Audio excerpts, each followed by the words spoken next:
Hello and welcome to the daily crypto market review. Starting with Bitcoin. In the last video, I covered if Bitcoin has broken the 200 weekly moving average, which was about $22,700. And yes, Bitcoin did broke the 200 weekly moving average with a very decent amount of volume.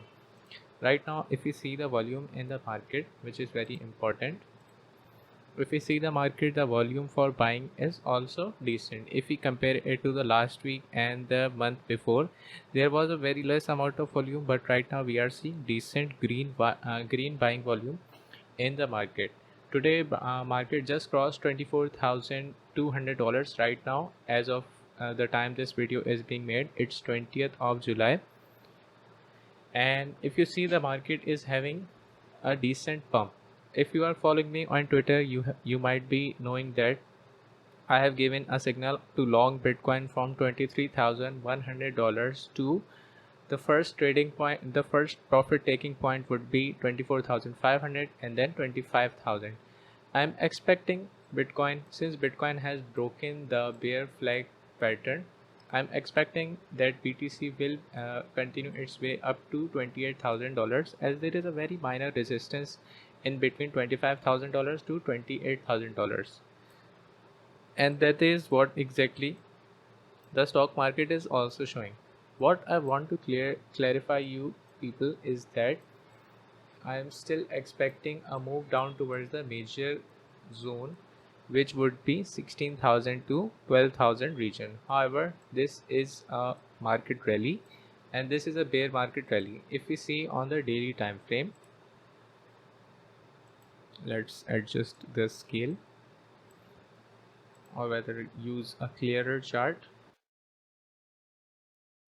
Right, so I am on the daily time frame right now. Since if I discuss it with the bear market rallies,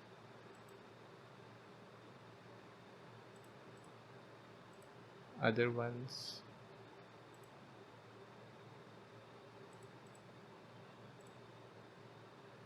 I'm discussing the previous bear market rallies which we got in this bear market. So I'll be giving you a clearer picture right now that what exactly is happening. Okay, so first of all, we were stuck from 8th January to the time of 2nd April in the range of between the price target of 36,000 to 43,800. But then on 24th of March, we broke out with a decent volume in the market. If you see, the volume was approximately equivalent to the volume we are seeing right now, and there was a lot of FOMO created in the volume market. Even if you see, the market was much more higher than the market volume right now. If you see the market, we have 3 green bars right there. We have a lot of green bars and a lot of decent volume.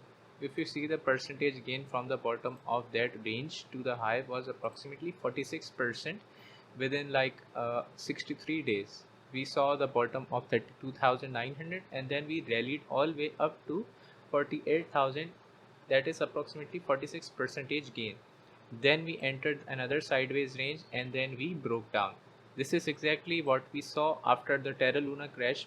The market plummeted down to the price range of 24,000 or 25,000 in some trading pairs, as USDT also slightly rebacked. However, if we see that we briefly went down to 25,000 and then the market entered the sideways region for quite a lot of time. If you see in number of days, that was approximately 26 days time period when market was sideways. And if you see, from the bottom of that time, market rallied upwards with a green volume. That was approximate gain of 28% from the low of $25,000 all the way up to 32,300, and then market broke down back again. Right now, if you see the global economic macro situation as well as the dollar currency index, which we'll be talking about in a while, if you are seeing, all this situation will add up. And if you see the bottom of the market that we saw, the local bottom, I'd be terming it, as I still believe the bottom is not in based on the global macroeconomic situation and the bear market scenario. If we see still the pullback towards the higher high, that would be approximately 37% as of now. the making of this video. However, if we see back then, we had a higher percentage gain, that was approximately 46 percentage. If we approximate it to 46 percentage, then what our targets could be, let's say 46 percentage, then our target would be 25,700. Also, I'm saying that our psychological resistance level is at 25,000, and which is also marked in my chart. If you are following the updates regularly, let's switch it to 4 hour. Yes, so this is also marked in my chart that our 25,000 is a psychological resistance, and the next resistance would be the previous range between 28,000 to 32,000. However, this market rally, I am still saying that it is a bear market rally, and this is a very wrong time to FOMO in. If you might be FOMOing in, we can have a sharp decline in the market, and I wouldn't be surprised by it. If you see, we have sharp declines after seeing brief rally periods.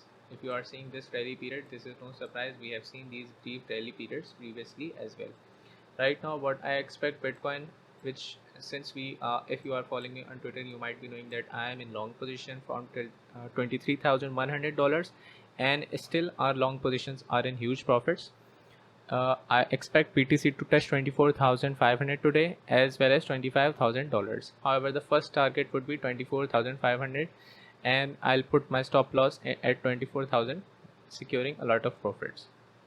That is what I'd be doing. I am not a financial advisor. You have to carry out and work out your own risks. Moving on towards the Bitcoin dominance. Why is Bitcoin rallying but the altcoins are sideways or either bleeding? While few of the altcoins are pumping, however, majority of the altcoins are sideways, such as Ethereum, Solana, the big ones, they are sideways, but Bitcoin is pumping. If you see on the coin market cap as well. Yep. So on CoinMarketCap, if you see the 24-hour gains on Bitcoin is approximately 7%, although usually it happens that altcoins are flying and Bitcoin gains a very little percentage of the gain. However, we are seeing a lot of rally in the Bitcoin only, and the altcoins are most of the time sideways. We'll consider this sideways motion. If you see majority of the altcoins in 24 hours, they are mostly sideways except Bitcoin. So Bitcoin is going up because of one of the major reasons. If you see, Bitcoin dominance has broken the support of the resistance of 43.16% and is headed towards 44.48%. This is the max major resistance level.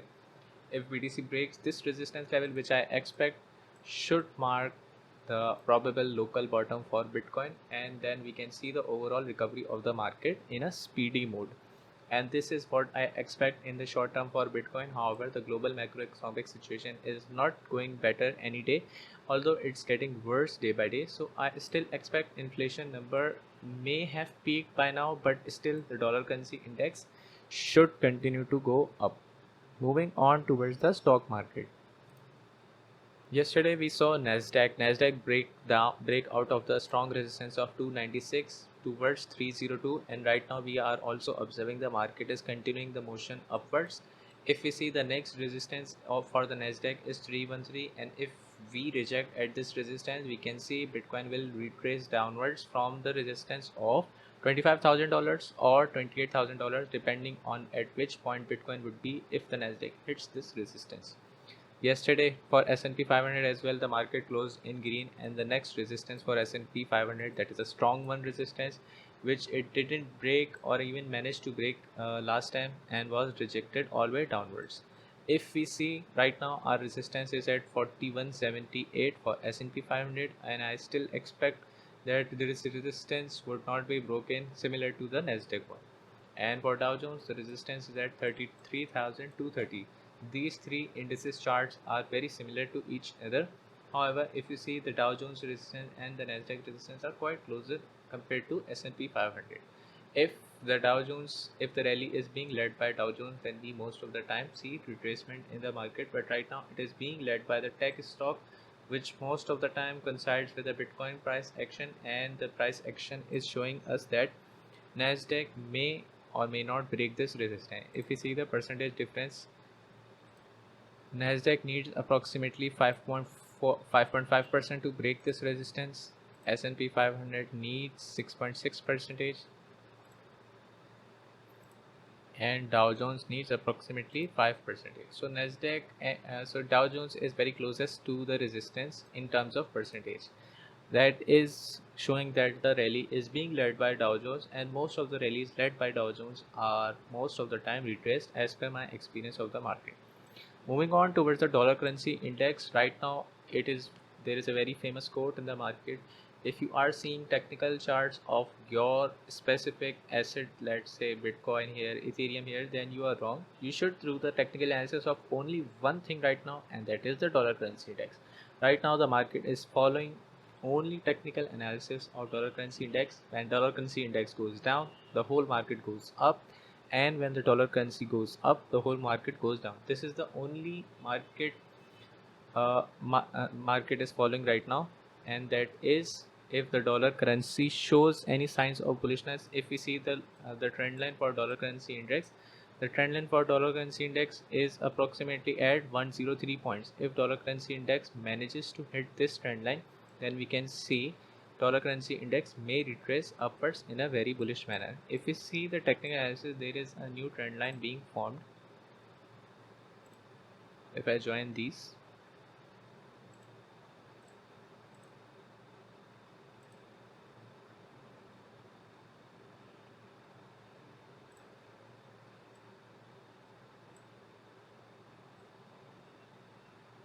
yes. So if the dollar currency index breaks down this trend line, then the next trend line it has to be testing is this one. And if this one breaks down, then this is the third trend line it has to test. However, I still expect it bouncing from this trend line temporarily, and then if it retests this trend line, it would bounce off very strongly. If we see the bounce on 5th of July, it was a strong one bounce, and that is when we had a dollar currency index rally and the whole market started to bleed tremendously. If the update was helpful and useful for you, please hit the like and subscribe to the channel. Thank you for watching. Bye bye.